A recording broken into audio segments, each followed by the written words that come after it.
Hey, welcome back to another episode of Exit the Norm. I'll be your host, Jeff. Jeff Jr. Not Jeff.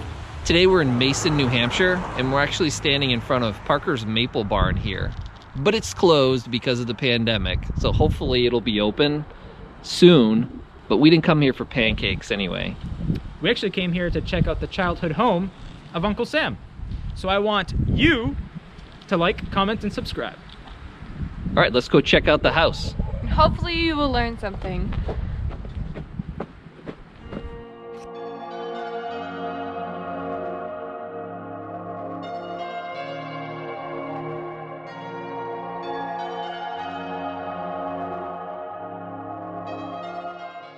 Chances are you've seen this poster at one point in your life. It's probably one of the most recognizable posters in US history. But did you know that the real-life inspiration for this iconic American character actually lived in New Hampshire at one point in his life? That's right, our story starts on September 13th of 1766 when Samuel Wilson was born in the town of Arlington, Massachusetts. Now, Sam and his family eventually moved to Mason, New Hampshire when Sam was just a boy and lived in this house that's still here in Mason.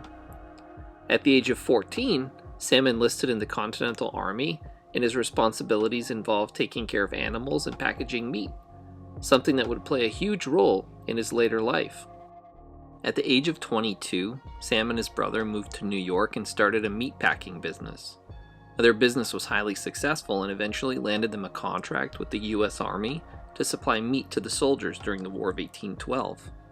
It was during this time that Wilson would stamp the barrels of meat with the initials U.S. to signify United States, but the soldiers started referring to them as Uncle Sam's. Now, this name stuck and was eventually used to refer to the government as a whole. In the 1860s and 70s, cartoonist Thomas Nast began popularizing the image of Uncle Sam. Now, he's the one who gave him the stars and striped suit and the white beard that are so recognizable today. He's also the artist who created the modern image of Santa Claus, as well as associating the Republican Party with elephants and the Democratic Party with donkeys. But the most recognizable image of Uncle Sam came from James Montgomery Flagg in 1917. Flagg gave Sam the top hat and the blue jacket and transformed him from the folky, down-home friendly guy to the badass that we know today. And his representation was used as a recruiting tool for the U.S. Army in his iconic poster, "I Want You for U.S. Army."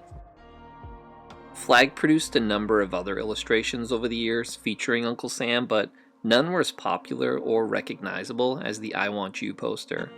Now, one funny little tidbit about Flagg is that he used himself as the model for Sam, and over his career he started to dress and act like the character for a number of photo shoots. In September of 1961, Congress recognized Samuel Wilson as the progenitor of America's national symbol of Uncle Sam. Now, Wilson died at the age of 88 in 1854, and he was buried next to his wife, Betsy, in Oakwood Cemetery in Troy, New York, a town that calls itself the home of Uncle Sam. But if you can't make it to New York to see where he's buried, why not check out the house he lived in as a boy here in the great state of New Hampshire? Thanks for joining us here on this latest episode of Exit the Norm. Hopefully you enjoyed the video. If you haven't already, make sure you do like, comment, and subscribe. Hopefully you learned something. Bye! Bye!